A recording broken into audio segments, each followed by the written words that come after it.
our study in Genesis, I want to backtrack just a little bit. Can you tell me who wrote the book of Genesis?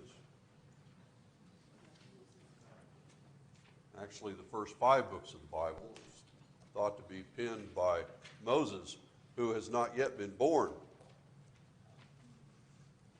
How does that work? Can we trust what is written? And we certainly can, because God promised that he would keep the word accurate regardless of who wrote it and regardless of how old it is. So we're going to continue studying. The lesson this week is lesson 6. We're going to be covering Genesis 25 through 29. That's today. So Harry has put together a kind of a chapter by chapter brief overview list, and we're looking at that. We won't go through that this morning for the sake of time, but this, by the way, all of these presentations, as well as the video, unfortunately, is posted on our website if you need to go back and take a look at some of those and use those for your personal study. We're going to be starting in chapter 25 this morning. So let's take a look by outline of chapters 25 through 29. We have questions that we have filled out, and we'd like to go through those, but for the sake of time, that can be a little bit daunting to get through all of them. I trust that everybody has a book, and you've been studying in that book. The book, the questions hop around, and that's not accidental, that's intentional, so that as you read through, you can go back through the questions and maybe glean a little bit deeper level of study. But in chapter 25, we're going to try to go through this chronologically through chapter 29. So we pick up where we've just buried Sarah, or where was Sarah buried?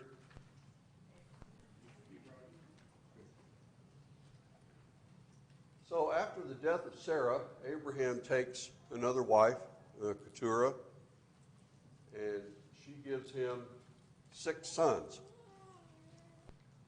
God mentioned to Abraham that he would help him make a great nation. He would be, changed his name even, called him a father of multitudes. And he certainly is continuing to do that during Abraham's life, his last few years. How old is Abraham when he dies? 175. So this is the time where Abraham dies, and his body is transported, and he is buried with Sarah. Ishmael has 12 sons. Previously in Genesis chapter 17, it is mentioned or promised to Ishmael that he would be the father of 12 princes of his clan. And this is a list in this particular chapter, chapter 25, that mentions all of his sons in chronological order. Rebekah has been blessed with pregnancy, and she has twins, 2 nations, actually, God refers to it as. But these men are very different, even from the day that they were born.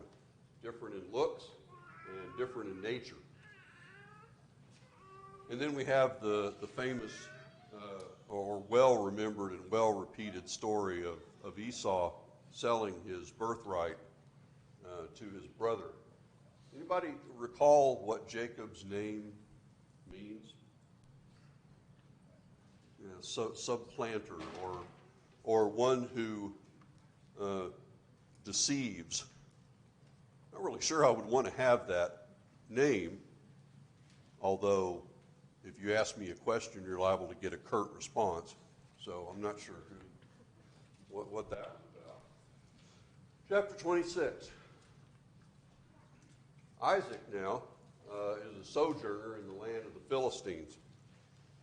Now, we find out later on this is made to have a good end by God, because these people will take over this land.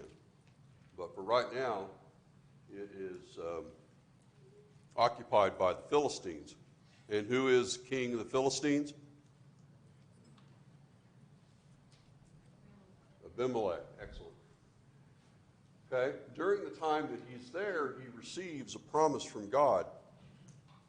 This is not a new promise, but it might be new to his ears.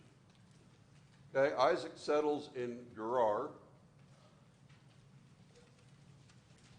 Now I'm getting deja vu. Actually, I'm getting a little bit confused in my remembrance. What does Isaac do that one of his forefathers did? Anybody recall? My wife is my sister. I don't know what the practice was in that time, but evidently it had something to do with, if you found a beautiful woman, you killed the guy she was with so that you could have her. This seems to be a great fear during this time, and Isaac has done the same thing here. During this period of time, after all of that is taken care of, and Abimelech, being king of the Philistines, has understood and made a promise to Isaac that no one would touch him or his wife.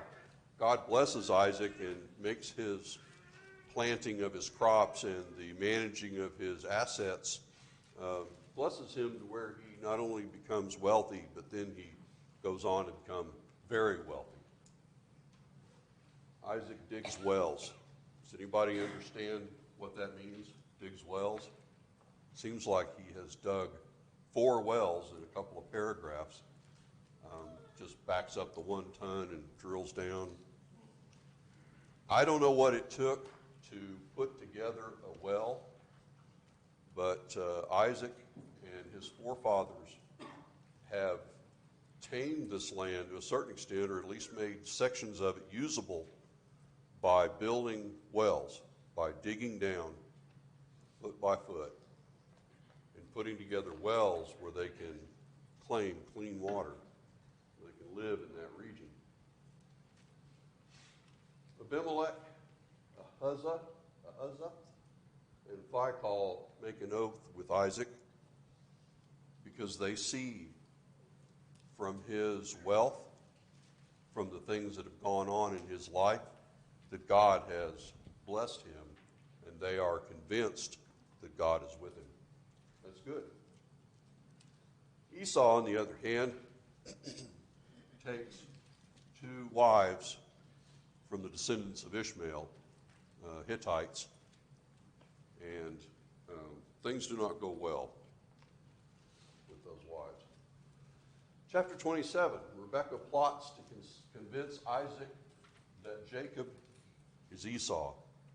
We know that story pretty well. When we go back and study it again, there's some details in it that just baffle me. I mean, Esau must have been a pretty burly guy, because evidently goat skin is a good copy of what his hands and his neck felt like. Isaac is deceived, we know, and issues a blessing to Jacob that was intended for Esau. More into that as we look into the questions. And then Esau, absolutely distraught when he finds out, says, "Don't you have a blessing for me?" And Isaac gives him the blessing, but it doesn't sound much like a blessing. And Esau is very upset about it. He hates the blessing, and he hates Jacob for not only taking his blessing, but also previously taking his birthright. Rebekah wants Jacob to flee. She finds out that it's Esau's plan to murder Jacob, either at the point of or whenever Isaac dies. And we see that the Hittite women are making Rebekah's life miserable. Chapter 28, Jacob is to go to Padan Aram because Rebekah says, I don't want him marrying a Hittite woman. They're in this land. Obviously, they're surrounded by people. But she wants to make sure that he gets a wife from their homeland, a good wife, a follower of God, not an Ishmaelite. And she sends him, or at least suggests to him, that he would go to find a wife from the daughters of Laban. And who is Laban to her? No, that's her brother.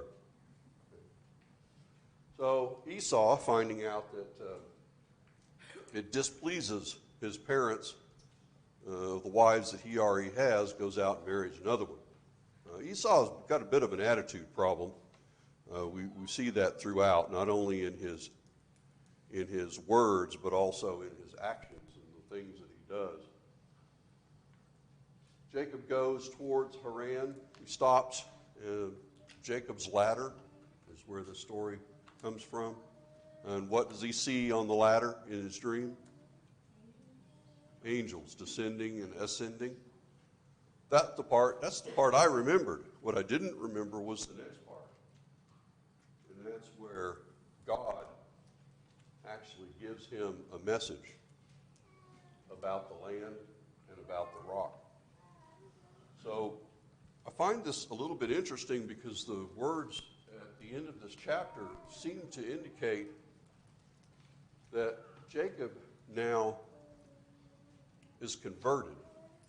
Not really sure exactly how that turns out, but it seems from the language to say that Jacob now recently makes a vow to serve God, not only with his life, but also to give a full, it's called in the scriptures, a full tenth. Whatever God gives me, I will give a full tenth back to him. It's the first time I think we hear of a tenth, perhaps. Or was that Abraham and Melchizedek? Can't remember if that was a tenth or if it was just part of the spoils. Chapter 29, the last chapter here, is actually the beginning of the story which will continue in chapter 30 and beyond, because we have Jacob is the father of how many of the tribes of Israel? 12. So Jacob finds Rachel, daughter of Laban. So that makes him and her cousins. All right. We know the story well. Jacob works for Laban for 7 years and then gets tricked into taking Leah first, but then he also says after the week is out that he will give Rachel to him as well. But he does work another 7 years for her. So now we have Jacob married to Leah and Rachel. What does it mean that Leah is hated? Loved less. Especially in King James, you need to be careful when you read some of the scriptures in the context to make sure that the word hate is properly discerned. In this case, I would expect that even though Jacob was tricked into marrying Leah, that he took care of her well and hated is probably a comparison to how much he loves Rachel, and he might be more accurately described as loving Leah less. And yet, God opens her womb, and she gives him 4 sons, which is the first 4 of the 12 tribes of Israel.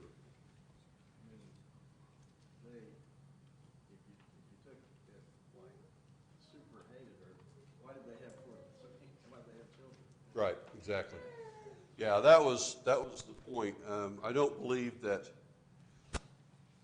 later on, and I find this a little bit difficult because I don't have the history or the knowledge to be able to know.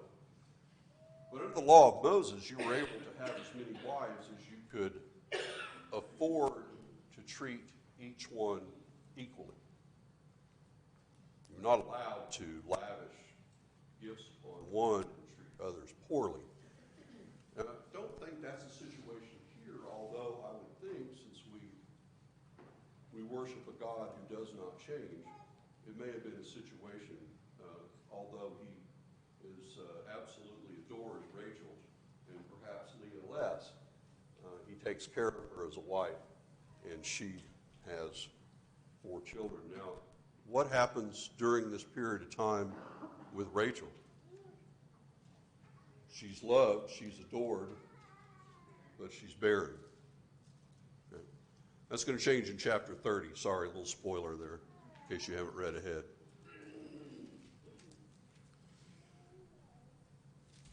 All right, well, let's go through the questions. Sure. I was just going to make one other comment. I guess growing up, I always thought about the story with him working for Rachel and he gets Leah. I always thought he worked 7 years, and then he got worked 7 more years and got Rachel. But after reading it this time, I realized he gets her after that first week, and then he goes back and works. He's tricked into going into Leah, and whatever custom was at that time to make her his wife. He's fooled. And yet, there's some kind of a week before he's allowed to have Rachel as well. But he does have her then, and you're right, I had the same misunderstanding.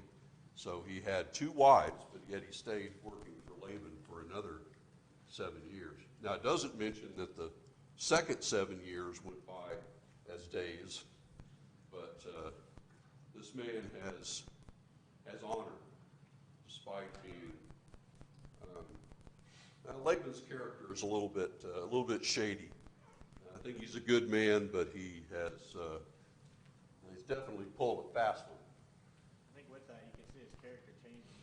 Like you said, he's starting to devote him toward God, and then also, he tricked his brother, but now we can see he's still holding to that promise, even though he was tricked. And we see later on, if you're going through Genesis and you see these main characters, these men and these women, especially even throughout the whole Old Testament, if you go look in Hebrews 11, you'll find their names, and you'll find God's feeling on their character. Maybe not in total, but we have Lot and Noah, referred to as righteous men, even though we know that they were not perfect. Same thing goes here. We have different people, different characters in the Old Testament who are not only, their names are recalled specifically, but their character is described, whether it be good or bad. All right, so let's start out. This goes back, of course, since we're doing an overview. This goes back to chapter 25. Spoiler alert, verse 6. What did Abraham give, and where did he send the sons of his concubines? Okay, so this is in the context of he's about to die. Evidently, back then, you decided who was going to get what before you died, and you actually gave it to them before you died.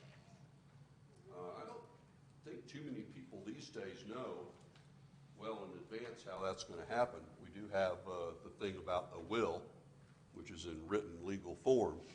But back then it was a little bit different. So Abraham is about to die, and it says in verse 5, Abraham gave all he had to Isaac. I presume that means land and wealth, but not leaving the rest of his people out. What did he give to the others? Non-specific gifts. Okay. All right, and he sent them away, but where did he send them? Eastward to the east country. Okay. Well, I don't know where all of that is, but he sent them away from his son. All right, we already talked about Abraham being how old when he died? 175. I find this interesting. Who buried him? We know where he's buried, but I thought it was interesting that his sons buried him.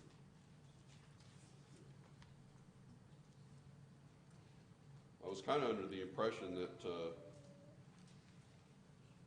that his sons were not speaking, but that's not the case at all. They are separate nations. They live in separate regions, but they came together to bury their father. So let's talk about Jacob and Esau. How were Jacob and Esau different? And it says here in this question, in disposition. I guess that means generally. Esau was a cunning hunter, and Jacob was a plain man dwelling in tents. And we find out later on that during this deception of Isaac, Jacob says, how am I going to fool my father when I am a smooth man? And Esau is a hairy man. Esau and his Moab refers to being a red man who's very hairy. I don't know what a red man means, but evidently they were about as polar opposite as you could get. Skillful hunter who makes savory meats. My speculation, barbecue. And that's strictly speculation, you understand. But he was a hunter of wild game, and his brother was a dweller in tents. So, number 4.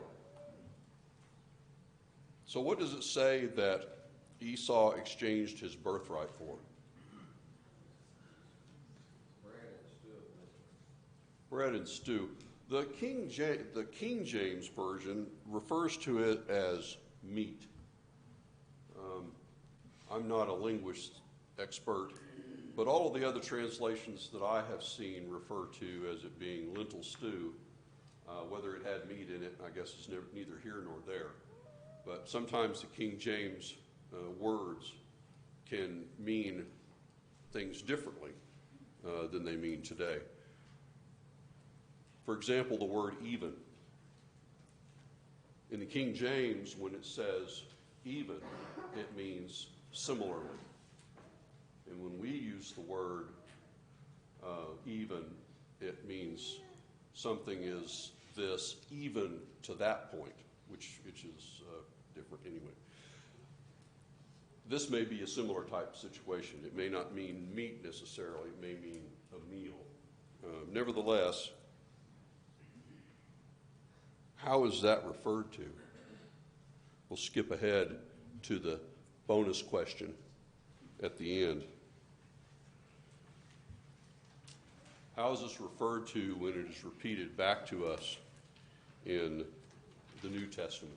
What kind of a person was Esau referred to as, and what this selling of his birthright, how is that characterized? Yes. A profane, or some of them say, some of the translations say unholy. So his character is brought into question here because he has a reputation of despising his birthright. What does that mean?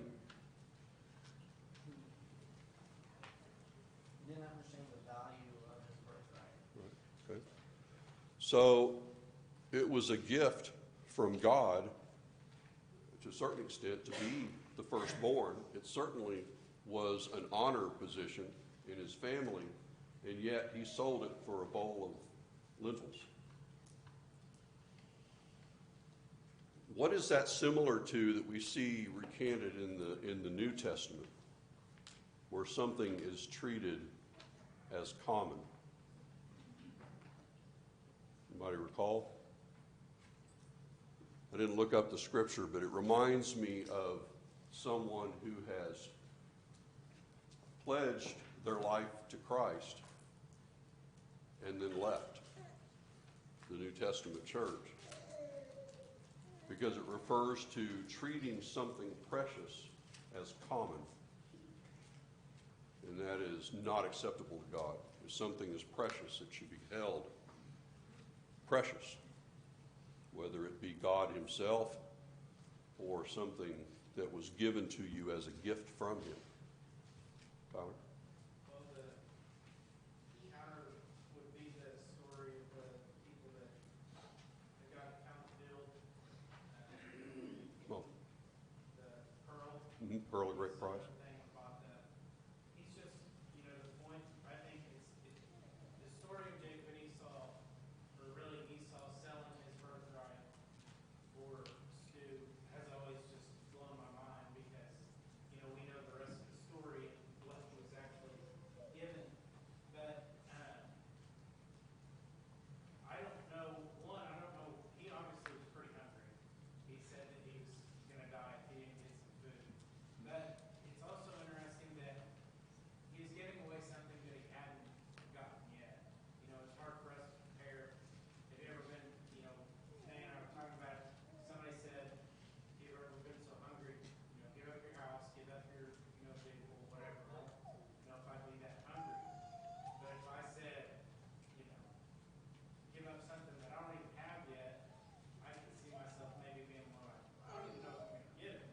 I know he was promised this as a person. And promises from God are backed by his power. So the other thing that, as you said that, comes to mind, what is it that we are promised if we'll remain faithful that we have not seen? Should we sell that for the pleasures of this life? I think that God would consider that to be a person who is profane. Well, I think in Matthew 16:26, where what does it profit to a man if he gains the whole world and loses his own soul? That's what Tyler and I were talking about. We don't physically see heaven, but we know it's there, but yet we sell it for so much less. The goal is to, there's a lot of things that we put in front of that. So it's crazy how you go through the Old Testament and you shake your head at these characters, but yet when you truly humble yourself, you see yourself and then what you've done. You're like, oh, you feel worse than. And then you remind yourself that God said the Old Testament is a tutor for us. It's to teach us not only about man, but about God and the promises that he makes.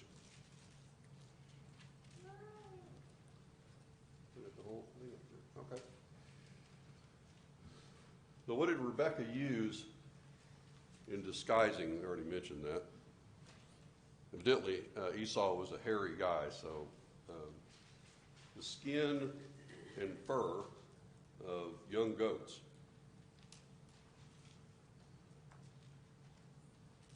All right, where was Jacob sent to get a wife? We already mentioned that, but I don't know. Does anybody have any indication of how far that was of a journey?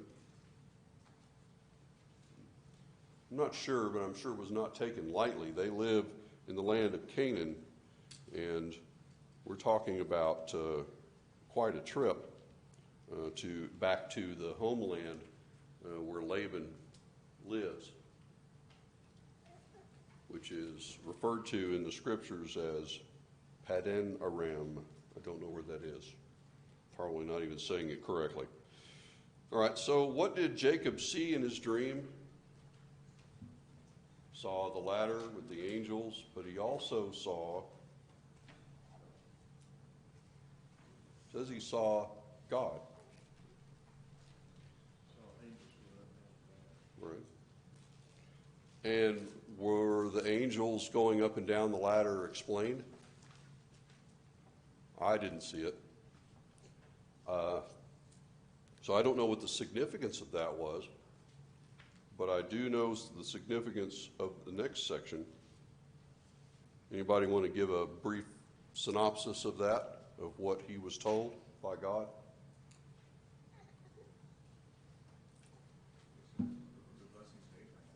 Okay. Same blessing that was given to Abraham. So this is the line of Abraham. As we go down through here, we're going to see that not only were they given a land promise, but they were given a multitude promise, and that all the nations of the earth will be blessed through their seed. And who do we know now, in hindsight, that is?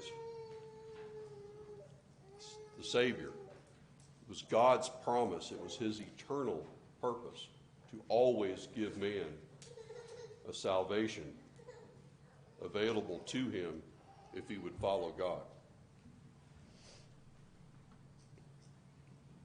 So that was the first flash. So we've got a couple of minutes left. Does anybody want to take one of these questions and answer them at random? No sense in trying to get through all of them or just reading through. Show of hands, has anybody filled out the paperwork? Great, excellent, excellent. Mine will be on sale later in the lobby. I think that answering the questions is very valuable because it causes us to learn things that we didn't previously commit to memory. Writing down things will commit them to your memory. Does anybody have any of them that they saw that was a little bit different than what they had remembered? Bo?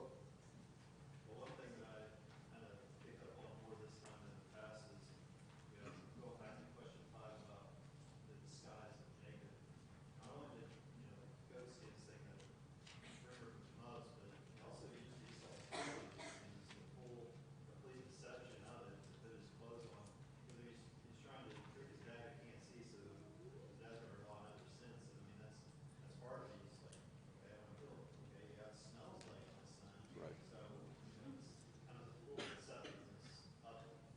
Right. The smell of his clothes was part of the deception. Good point. I don't think that I ever remembered that, or ever knew that Isaac lied about Rebecca as well. And I also, I told Janae, I can't imagine Abimelech, thinking, why do you keep doing this? Because, his father had already done it. Isaac comes here and, Abimelech's the one that actually sees them, whatever,